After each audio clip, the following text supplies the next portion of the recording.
Unit 24 Boundaries and Boundary Maintenance. Contents 24.1 Introduction, 24.2 Definition of Ethnic Group, 24.3 Frederik, Barth, Ethnic Group and Boundaries, 24.4 Ascription as the Critical Factor, 24.5 Polyethnic Societies, 24.6 Melting Pot and Beyond, 24.7 Critique of Barth's model, 24.8 Conclusion, 24.9 References. Learning objectives. After studying this unit, you will be able to give definitions of ethnicity, discuss ethnic groups and boundaries, analyze polyethnic societies, describes the melting pot theory. 24.1 Introduction. In the previous two lessons, we talked about conceptualizing ethnicity and construction of identity.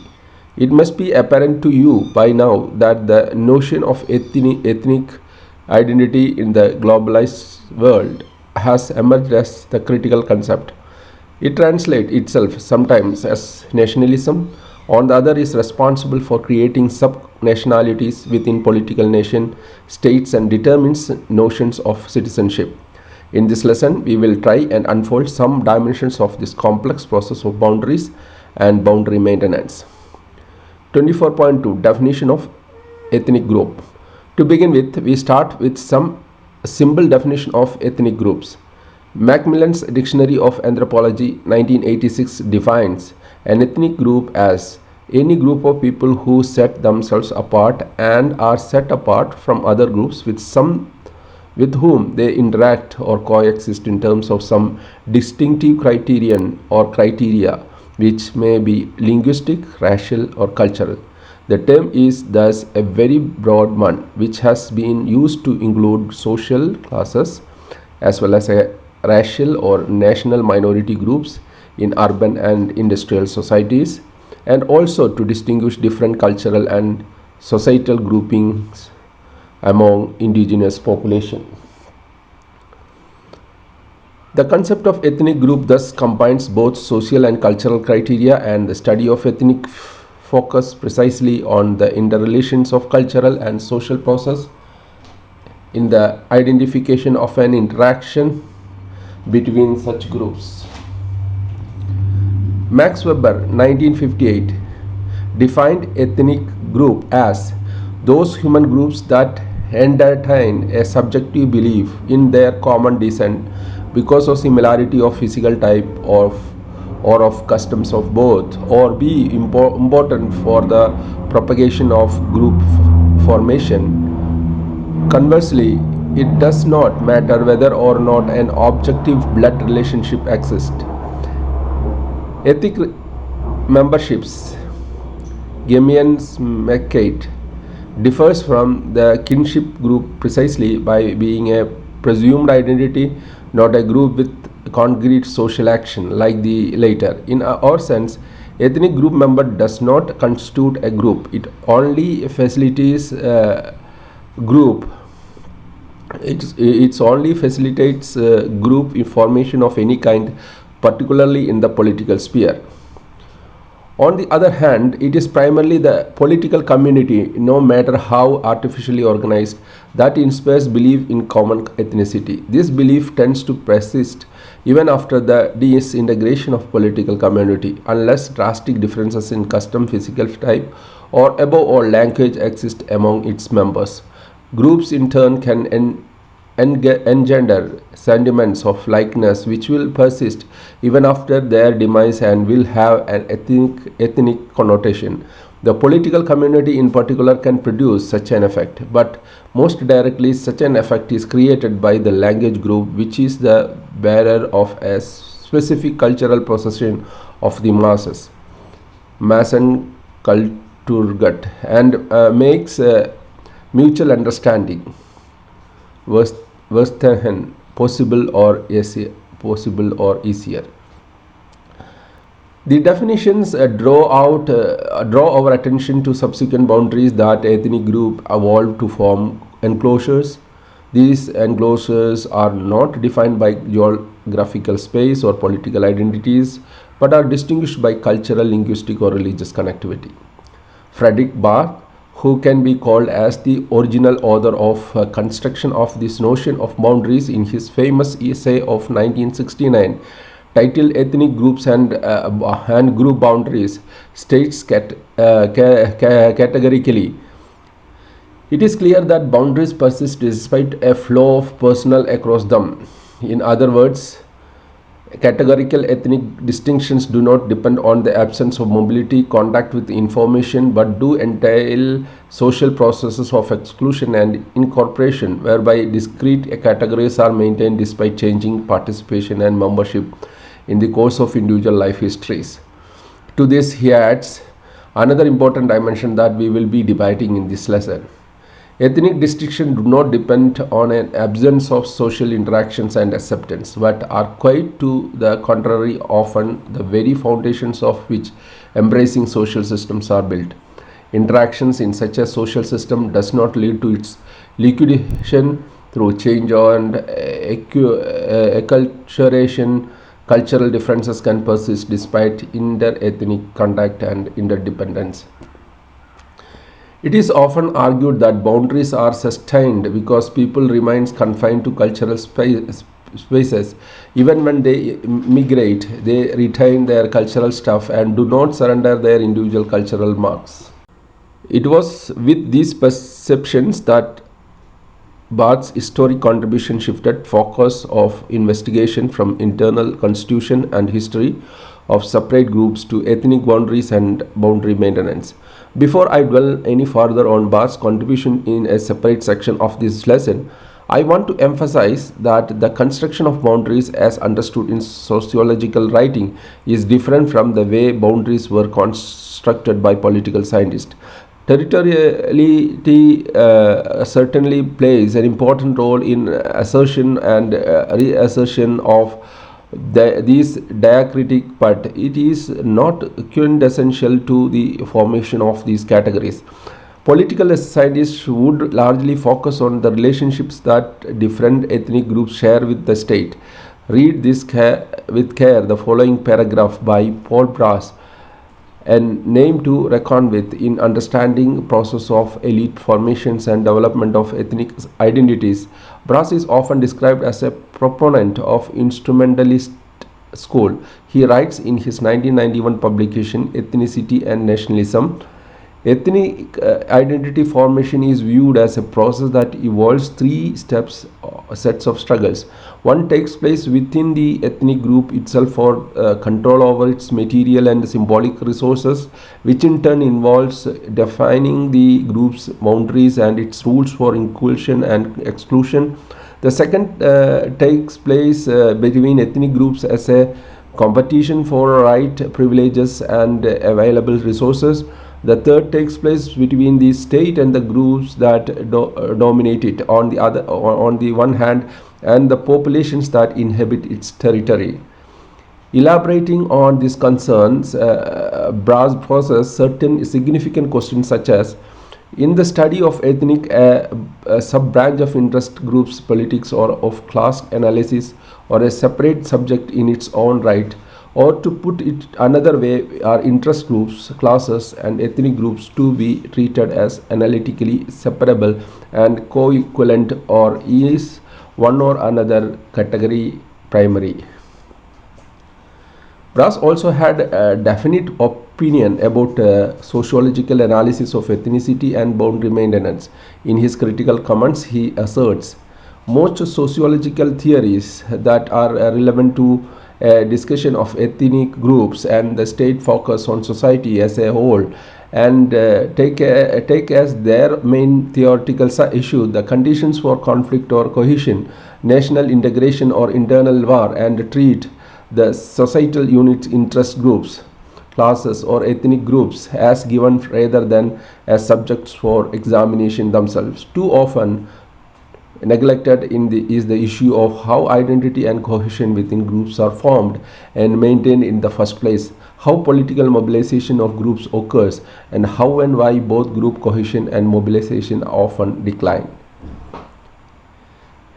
Given these deliberations, one may be argued that the ethnic groups are political positions acquired and assumed through process of cultural articulations and enforced through repetitive calls to threat to survival of these identities.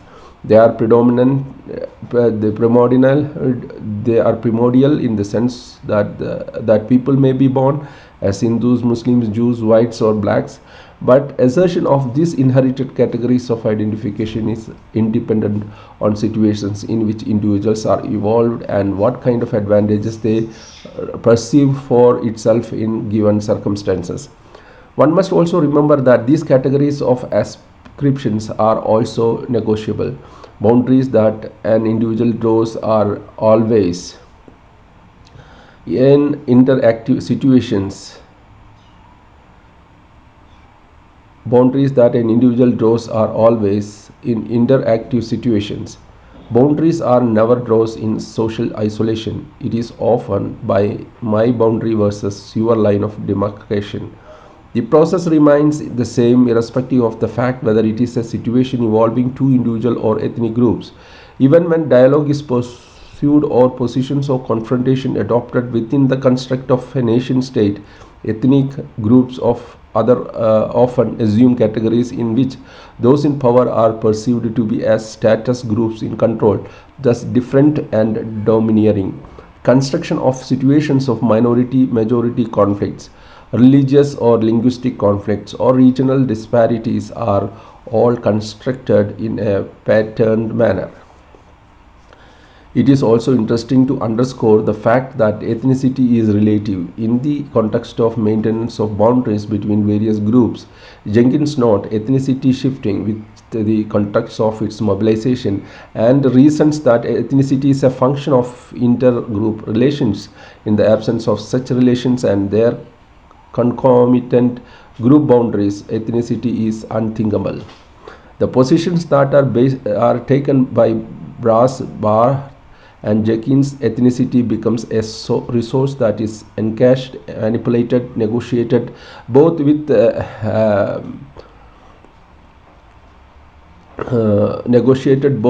and between groups. But when it comes to talking about boundary maintenance, we tend to focus on intergroup constructions and how identity is manipulated within groups for assertion of differences.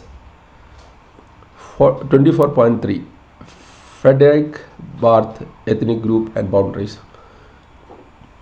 Before I dwell any further on the notion of manipulation and instrumentalities of maintaining ethnic groups boundaries, it is essential to repeat some of the assertions made in the seminal essay by Barth.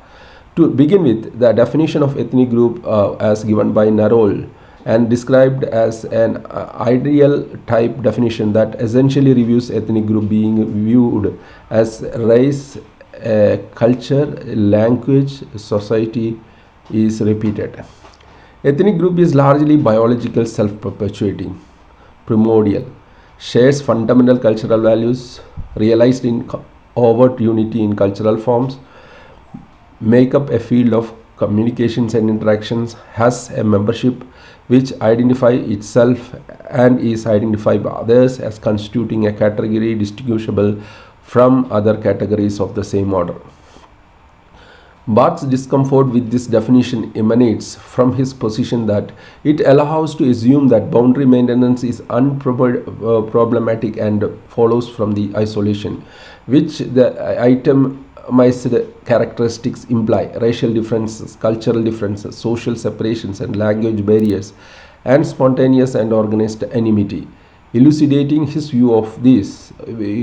point of view, Barth further asserts in the same paragraph: this also limits the range of factors that we use to explain cultural diversity. We are led to imagine each group developing its cultural and social form relative isolation, mainly in response to local ecologic factors through a history of adaptation by invention and selecting borrowing. This history has produced a world of separate people, each with their culture and each organized in a society, which can legitimately be isolated for description as an island itself.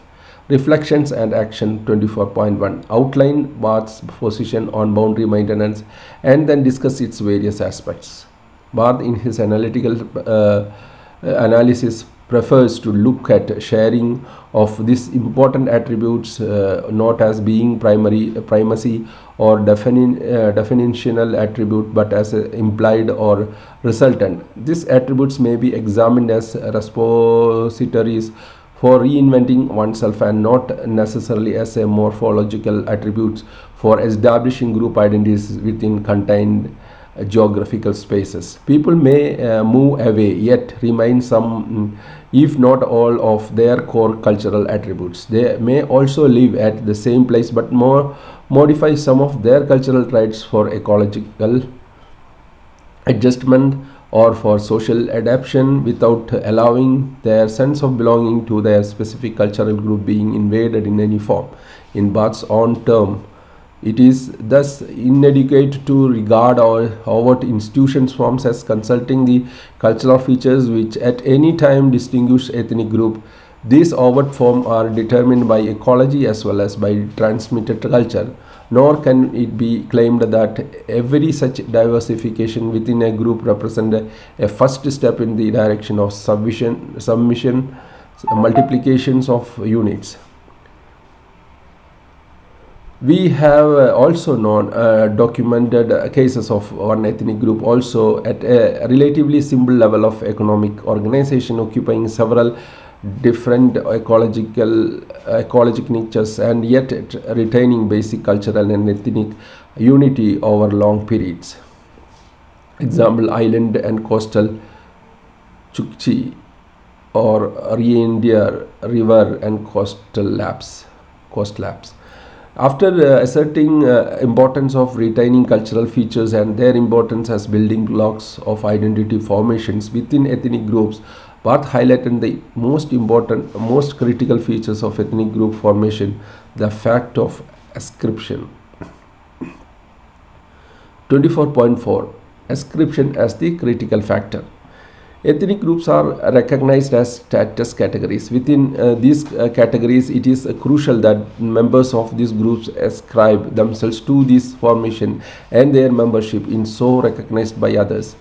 Process of interactions are thus determined by this concept of belongingness, which is not only attributed by the self to the group but also recognized by the others. Denial of this ascription is problematic for the survival of the individual in a group and that of group in any inter-ethnic situation. Cultural emblems like dress, dialect, symbols play a significant role in assertion of ascription, emphasizing the criteria of ascription, Barth states. When defined as an ascriptive and exclusive group, the nature of continuity of ethnic units is clear. It depends on the maintenance of boundary, the cultural features, the signal, the boundary may change, and the cultural characteristic of the members may likewise be transformed. Indeed, even the organization formations, the group may change, yet the fact of continuing dichotomization between members and outsiders allow us to specify the nature of continuity and investigate the changing cultural form and content. Box 24.1 Investigating ethnic groups. Barth argues that for researching that he terms investigating the ethnic boundary that defines the group becomes critical for analysis and not the cultural stuff that comprises the group. This is a position that is confronted by various scholars, in particular by Jenkins. The cultural stuff in Barth's definition comprises of language, religion, laws, traditions, custom, in fact, all the attributes that Taylor addressed in his famous definition of culture. This definition of ethnic group is said to be in direct line with the contention of ethnic group held by Max Weber as defined in the beginning of this lesson. According to Jenkins, this argument is partially justified and should remain central to our understanding of ethnicity. But he also believes that if we follow this in letter and spirit, we run the risk of considering cultural stuff as irrelevant to the process of boundary maintenance. It is actually this cultural stuff that outlines distinctiveness and sustains differentiations in Jenkins' words. In insisting that there is no simple equations between seamless tapestry of cultural variation and the discontinuities of ethnic differentiation. It prevents us from mistaking the morphological enumeration of cultural traits for the analysis of ethnicity. However, this argument might also be construed as suggesting that the cultural stuff out of which that differentiation is arbitrarily socially constructed in somehow irrelevant, and this surety cannot be sure. For example, situations in which A's and B's are distinguished inter alia by languages that are mutually intelligible for most everyday purposes, as with Danish and Norwegian. These were the communities that Jekins was analyzing for constructing his model of ethnicity, would seem to differ greatly from one in which the languages evolved, as with English and Welsh, utterly different. One may infer then that in polyethnic societies, every ethnic group draws boundaries using its cultural stuff as critical in maintaining this culture, often political and economic categories. Yet one need not forget that boundaries may persist even when there is little cultural differentiation, as Solos would put it. The cultural content of ethnicity, the stuff which Barth's boundaries enclose, is largely interchangeable and rarely historically unauthenticated. 24.5 Polyethnic societies. Barth, in his constructions of ethnic boundaries, prefers to use the term polyethnic instead of more commonly used Greco-Roman term multi-ethnic. He takes us back to the work of Furnival. Furnival had said that in a plural society, polyethnic society integrated in the marketplace under the control of a state system dominated by one of the groups, but leaving large areas of cultural diversity in the religious and domestic sectors of activity. But what has not been appreciated by later anthropologists is the possible variety of sectors of articulation and separation, and the variety of polyethnic system which entails. We in India experience this differentiation in our day-to-day activities. India, with its diverse populations, religious differences, linguistic potpourri, and multi-religious character, shares a unique political umbrella. Ethnic differences are articulated and once accompanied by political ambitions often emerge as strong movements. However, what has been remarkable about these articulations is the homogeneity is never perceived as the common plank against which dissidence is to be voiced. These movements may have been symbolic of seeking representations that are largely cultural but were imbued with political meanings, some things that Brass like to term as instrumentalities of achieving political ends. Barth, in his regard, has opted for a distinct position, arguing nothing can be gained by lumping these various systems, polyethnic, multicultural system, under the increasingly vague label of plural society. What can be referred to as articulations and separations on the macro level correspondent to systematic set of roles constraints on the micro level. Common to all this system is the principle that ethnic identity allowed to play and partners he may choose for different kinds of transactions. In other words, regards as status, ethnic identity is similar to sex and rank in that it constrains the incumbent in all his activities, not only in some defined social situations.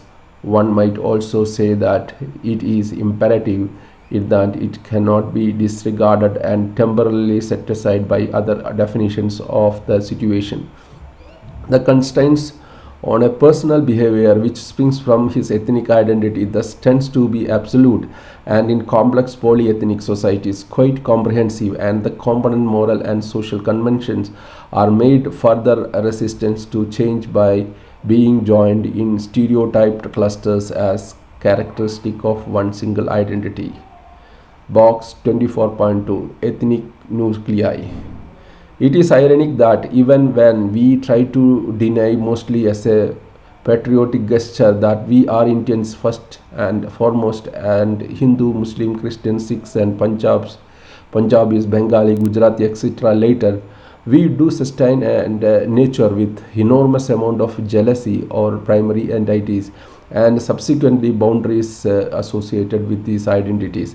In an effort to remind ourselves about our subconscious and conscious boundaries, we often pay ritualistic tribute to cultural traits that tell us we are different. It can be dress, pride in our national rational food, or art form. Each of these is a symbolic and essential attribute to a certain assertion of our status in society that is essentially polyethnic.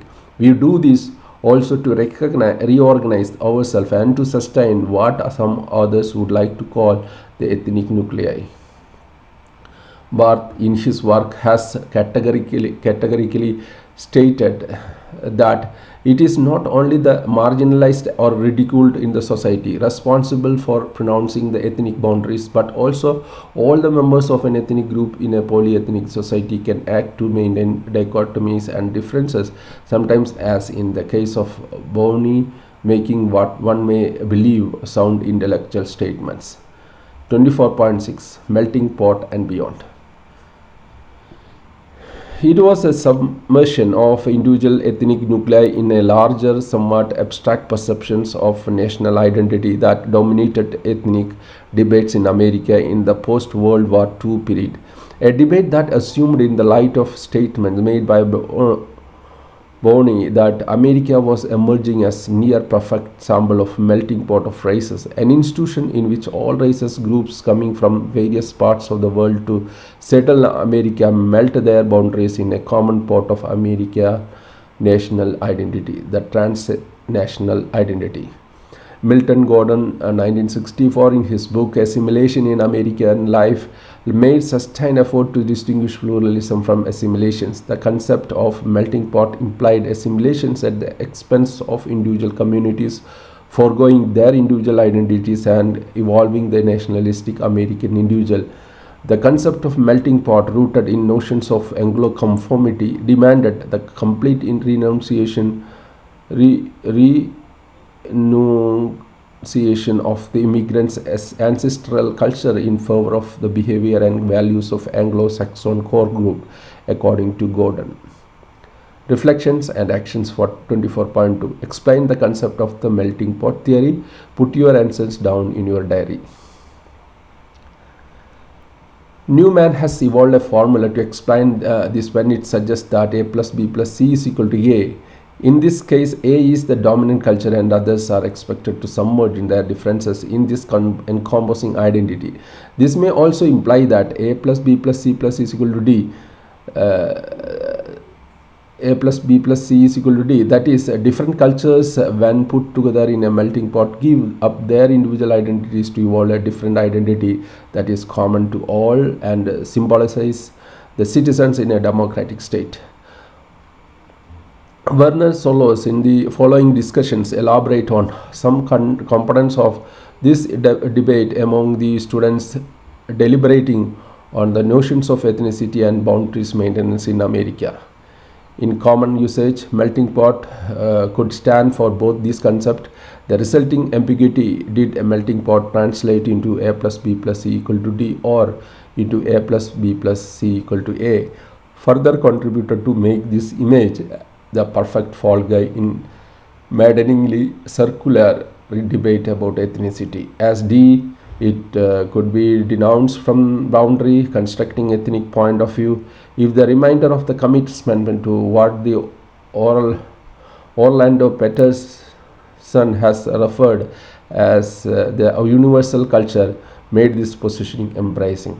The A, melting pot of the amalgamation, was denounced as a mere smokescreen for Anglo-Saxon conformity, or in a variant for the racism. The most persistent rhetorical features of American discussions of the melting pot is therefore contradictory rejections that asserts ethnicity against A plus B plus C is equal to D, and then recoils to defend universalism against A plus B plus C is equal to A.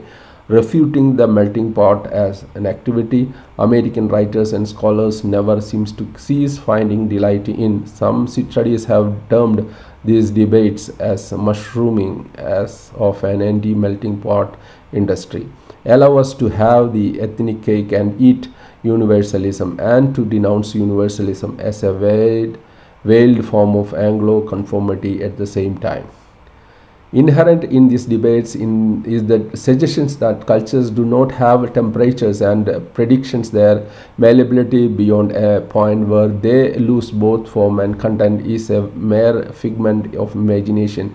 In other words, the industry that grew up denouncing an empirical notion of melting pot simply suggests that come what may, boundaries somehow sustain themselves and thus acquire significant dimensions in any study of ethnic group. 24.7 Critique of Barth's model. There is no denying that Barth's model offers interesting insights into the process of cultural configurations and their perseverance in respect of forces in demanding change and continuous pursuits of accommodation. To argue that there is no structure, or to put it Solar's words, there is no emperor, there are only clothes. There is no emperor, there are only clothes is a proposition that some scholars find difficult to comprehend. In his comment on Barth's study of Swam Pathan, Louis Dumont offers a subtle statement: the main thing is to understand, and therefore ideas and values cannot be separated from structure. Jenkins and Abner Cohen find Barth's arguments restrictive.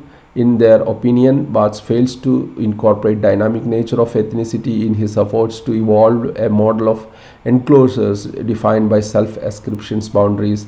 Cohen's logic is separations between vessel and the content makes it difficult to appreciate the dynamic nature of ethnicity.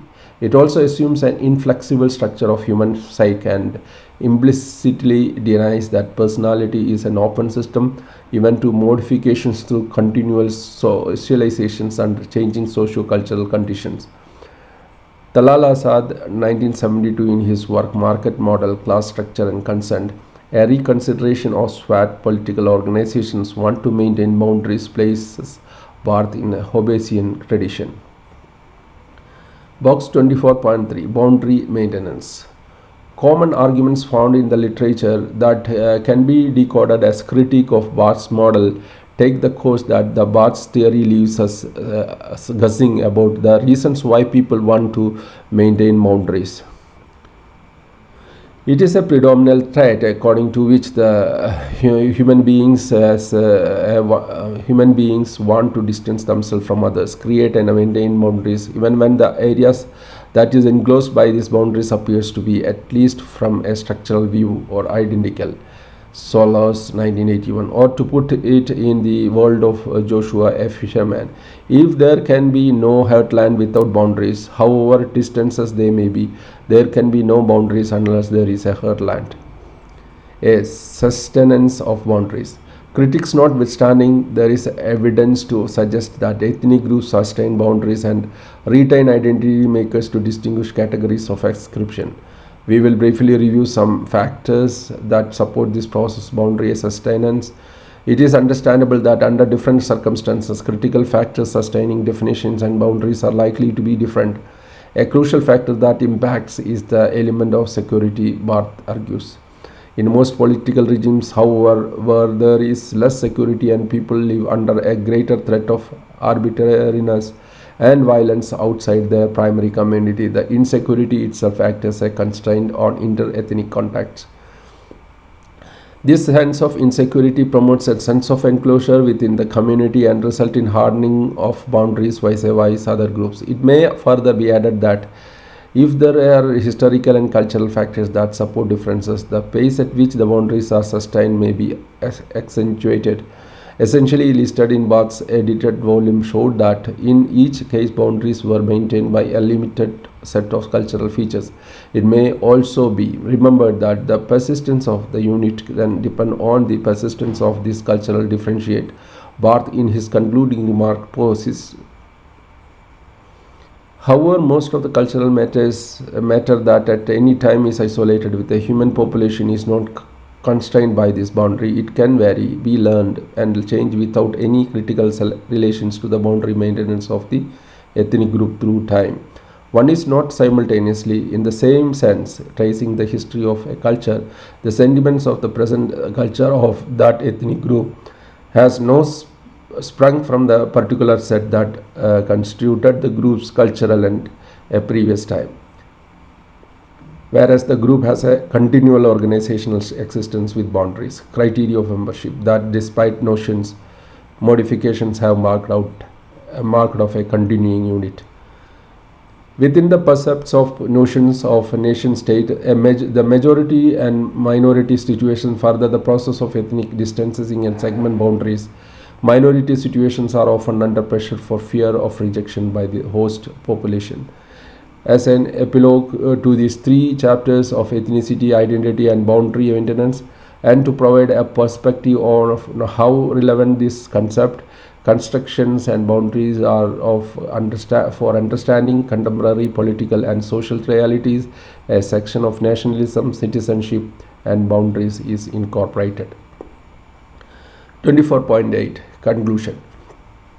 Nationalism is the political doctrines which hold that humanity can be divided into separate, discrete, unit nations, and that each nation should constitute a separate political unit, a state.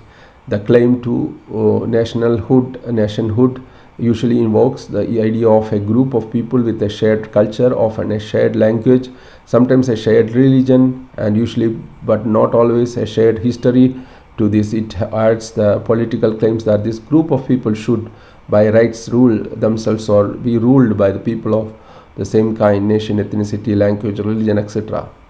This conception assumes nations to be homogeneous, following the classical perspective of ethnographic explorations that argued that the people can be classified as belonging to discrete bounded cultures of society or societies. The construct of a polyethnic society comes loaded with notions of multiple nationalities that are bounded to each other by a common perception of loyalty, while retaining distinct boundaries that do not distribute the percent of internationality except territoriality. Some recent studies on the subject attempts to study the nation state from the point of view of modern ethnicity theory, equating regional politics is equal to ethnicity equal to building blocks of new nations in the post of 1947 era, as self-consciousness of a group of people united or closely related by shared experience such as language, religious belief, common heritage, or political institutions. Increasingly, it is now being perceived that the notion of sovereign nation state and an overarching concern with one's own nationalism is instrumental in generating violence within the confines of legitimate perceptions of protection of defined national ethnic boundaries. If people in Kashmir, Bodoland, or other parts of the Indian nation states are fighting for the protection of their perceived boundaries, the armed forces are struggling to keep national boundaries intact. Ethnicity emerges out of the cusp between the relation between the citizen and those officially defined as outsider, stranger, or marginal, but it emerges not purely from the logic of citizenship and development, but from the structure of electoral logic, from the normalcy of majority-minority politics. The world today is witnessing upheavals often rooted in notions of self. I am referring back to first and second lesson talking about how individuals perceive and construct identity and its collective translation into ethnicity. We often come across essays on resurgence of revival of ethnicity and how in the context of nation state these constructions pose problems of instability. I am not making an effort in these concluding remarks to answer any queries that may trouble your mind as you try and understand these complex processes affecting our lives. I am closing these lessons by repeating some questions that social scientists often pose to themselves and to fellow students, to get closer to empirical processes that are unfolding before us. By 16th century, the world nation expands to include a people, a population.